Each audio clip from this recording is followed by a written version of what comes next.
Baka may patay na tao pala yun. Ay, samahan niyo ako sa aking paggagala mag-isa. At enjoy natin ang view.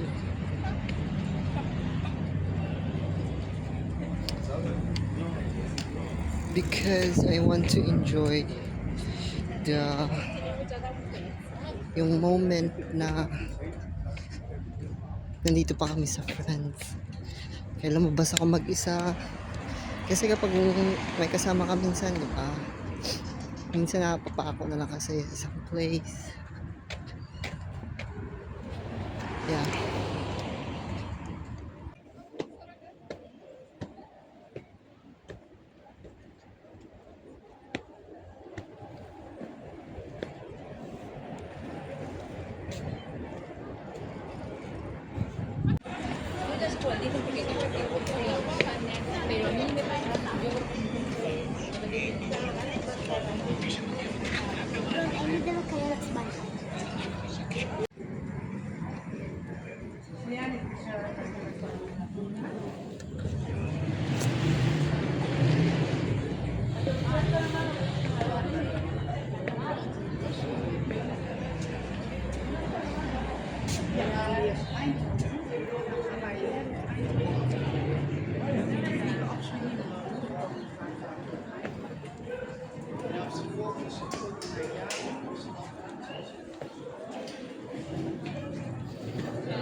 Amoy sampagita yung bilihan ng kandila.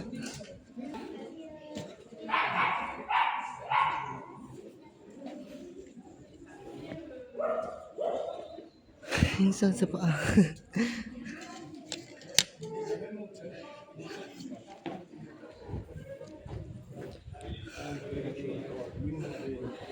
Feeling ko makikita ko na si Mama Coco.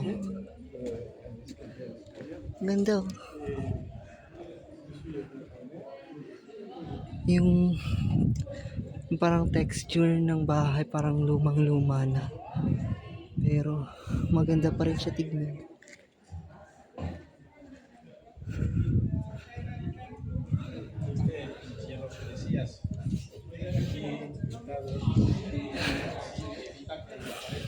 Ako sumasama lang ako sa mga turista. Nakikiturista.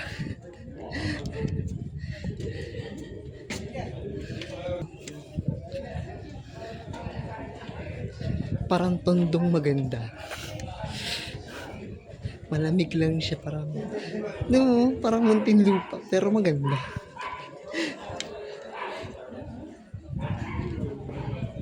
Thank you.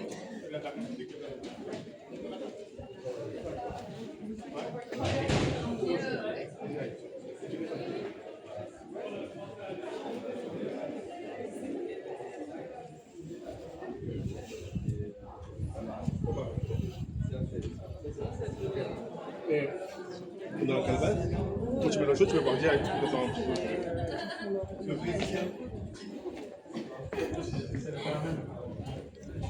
Proposal. Jaune et riche. Si vous l'avez vu. Ah, c'est bon.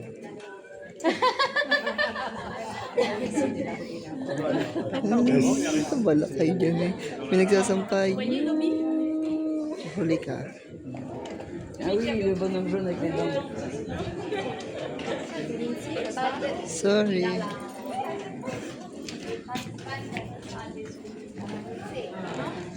Sa totoo lang, naka-break lang ako. Balik ko 6. Eh, anong oras na?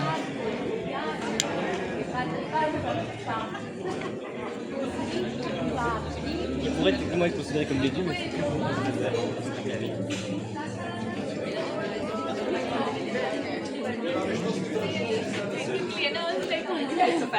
there's no way that's the reason. That's vegetarian gypsy. That's the. Where's it? Hindi naman yun ang problema, yung oras. Ang problema is paano bumalik. Hindi ko na alam. Para ibang lugar na to.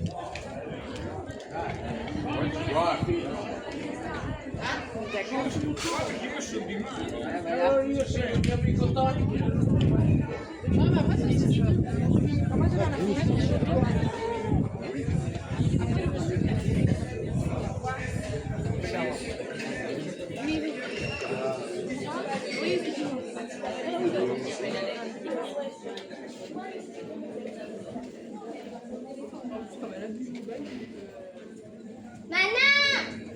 Saya? Ang galing. Itong lugar na to parang hindi na talaga Pilipinas. Kasi France na to.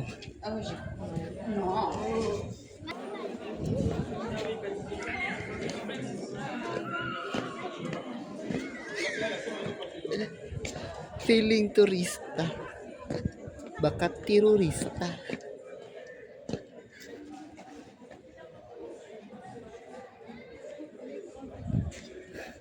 What if ganito ang tondo?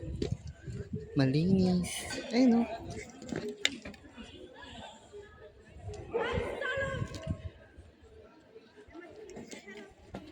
Malinis. Peaceful. Wala nag-aaway.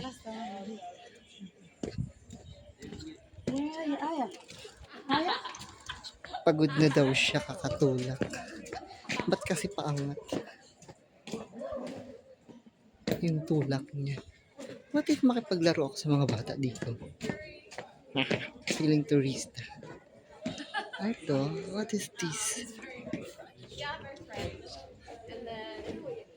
Yeah, so he's the kind of guy which I actually really appreciate. One of these could find Garden. Arriba de todos vamos a la otra charla.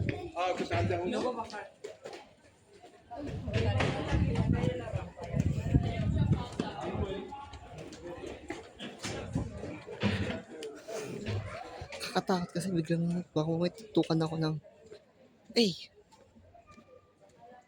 nasaan ang pera mo? Wala akong pera. Problema. Hindi din ako marunong magsalita ng salita nila. So,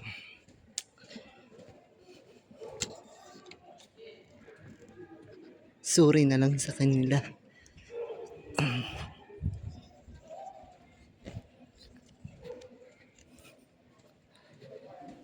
Yan, no money challenge.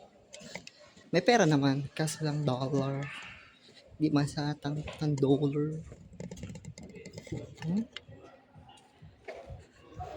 Marami silang arts na ganyan. Vandalism yun, di ba? Pero maganda naman yung pagkaka-drawing. Wala namang bastos. Yung katulad sa...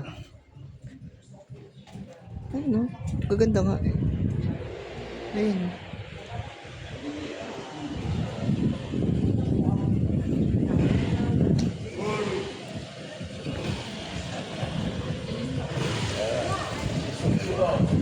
So, dapat may time frame lang tayo. Kasi, yan, kumakain sila sa labas. Ayun, oh. And then, papunta talaga tayo dito. Hindi ko na alam kung saan pupunta.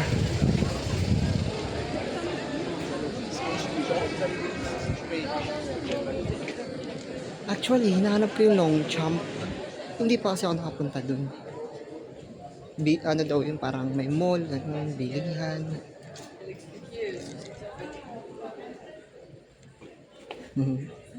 Hi. Frank! Who is that? Bagay ba yung salamin sa akin?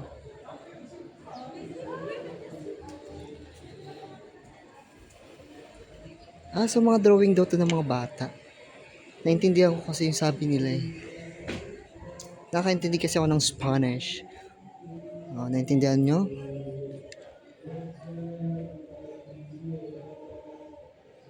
Ako wala ko naintindihan. Simbahan na pala to?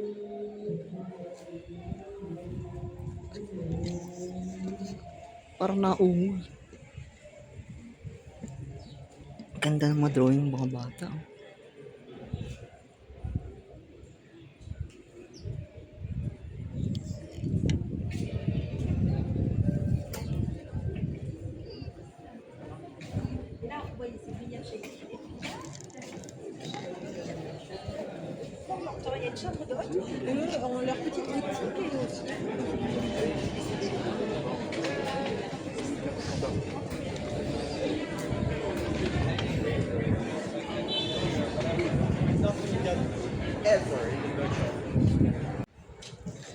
Yung totoo talaga may katagpo talaga ako dito eh. Wow! Another church.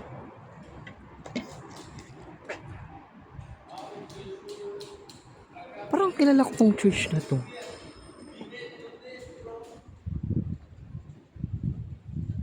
Parang kilala ko talaga to. Huwag niyo sabihin nandito na ako. Sa ano? Wala na ulo sa mga, layo na pala nalakad ko. Wala yun.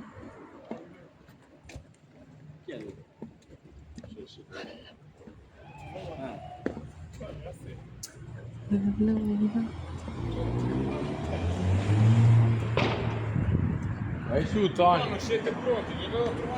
Hala!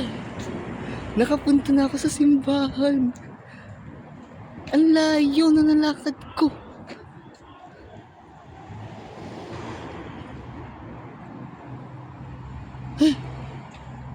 Tinatrain yun, di ba? Nag-train ako. Eh, bakit nandito na yung chapel?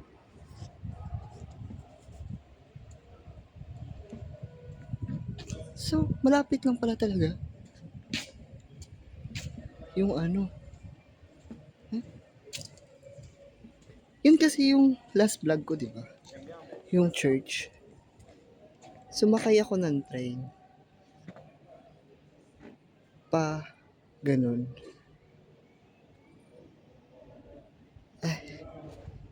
Wala.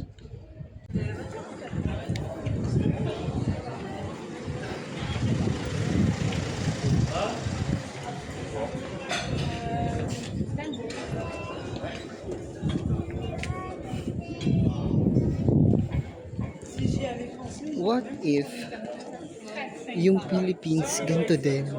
Malinis, kahit malinis lang. Walang tae-tae sa gilid-gilid. Siguro parang ganito din to. Yung may mga restaurant sa gilid-gilid. Eh, mainit kasi sa atin. Hindi sila pwede kumain sa gilid. Dito kasi malamig. Parang may aircon din. Ayun na. So, I mean, if kung ganito din yung sa Philippines, kakain kaya sila sa labas, yung mga terrorista.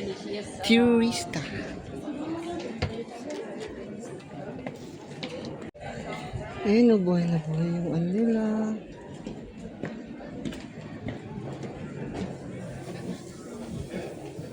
Nakaya kasi pumasok ko lang tayo bibilihin.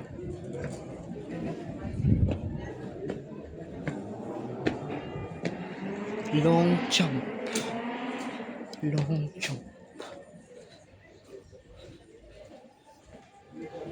Hinahanap ko kasi yun.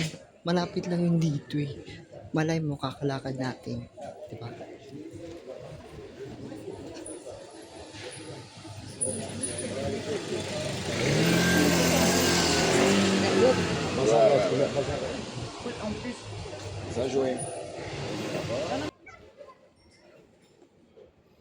Kahit ganito lang siguro, might be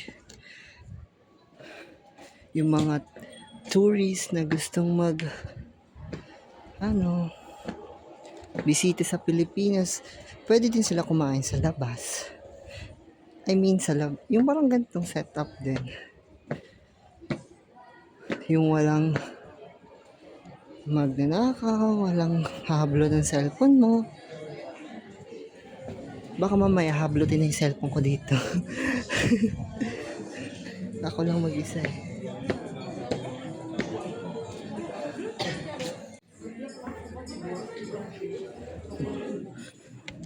Ano kaya meaning nun? Ang dami nagpipicture dun. Ala, babalik tayo dun sa pinanggalingan natin. Baka maligaw tayo.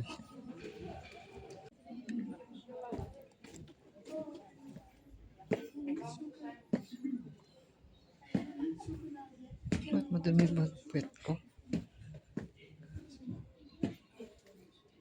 Tapos mamaya may aso pala dito. Patay na.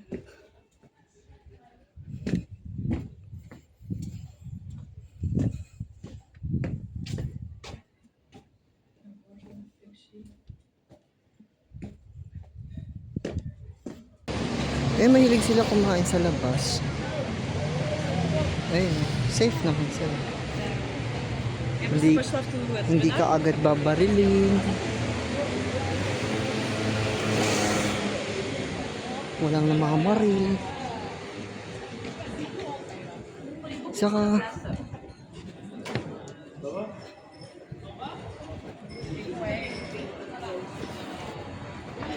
Saka napansin ko lang dito, every park, may mga pulis na naka-standby. Mga naka-scooter sila. So ngayon, saan tayo pupunta? Di ko na alam saan pupunta.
Wala, nagbilad na mga ano.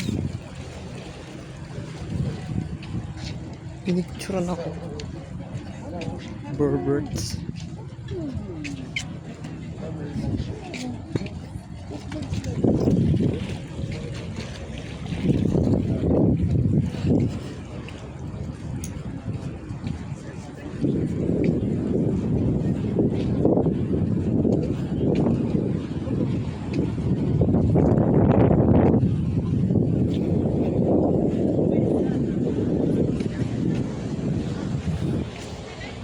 Pinicturean ako, bobo.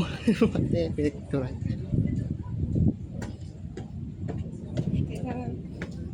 Sabagay, binablog ko rin naman sila.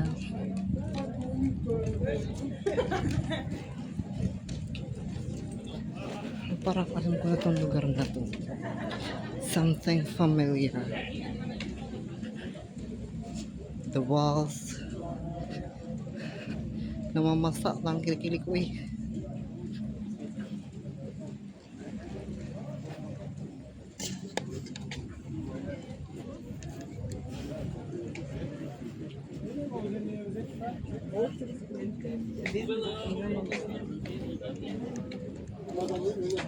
Trip nila.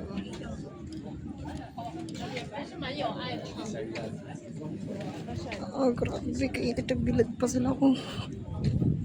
Ano, parang tuyo.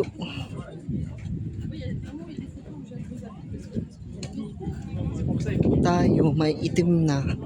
Takot magbilad. Sila mapuputik na nagbibilad. Nagbibilad. Yan sila.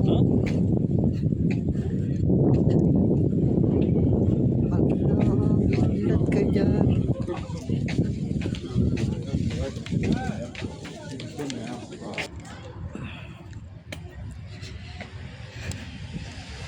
Ay, kapagod. Upo muna tayo.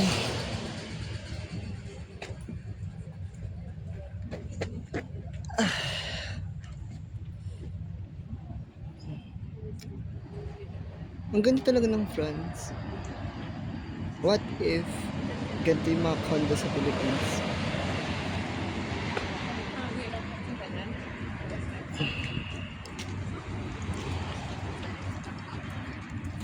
Ano kaya semento gamit nila?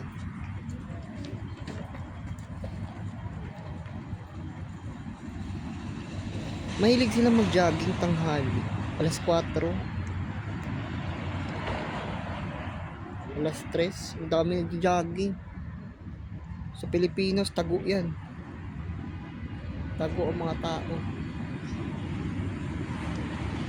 Magkano kaya renta ng bahay dito? No? Ay, mukhang renta naman kasi bahay talaga nila eh. Or condo talaga. Ewan ko lang. Ah. Nilitian niya ako. Ninitian ko din siya. Ay pala, isa shoutout ko nga pala yung mga taong ayaw magpa-shoutout. Si Joey Castillo na nagbigay ng mic. Gusto ko talaga, ito talaga yung mic na gusto ko. Kaso wala akong pera. Yan. Pink. Sa mag-asawa. Thank you. Sa mga gustong magpa-shoutout, baka naman magpa-shoutout na kayo. Wala pa ako nagpa-shoutout eh. Okay, dito na lang. Bye-bye. At don't forget to like, follow, and subscribe.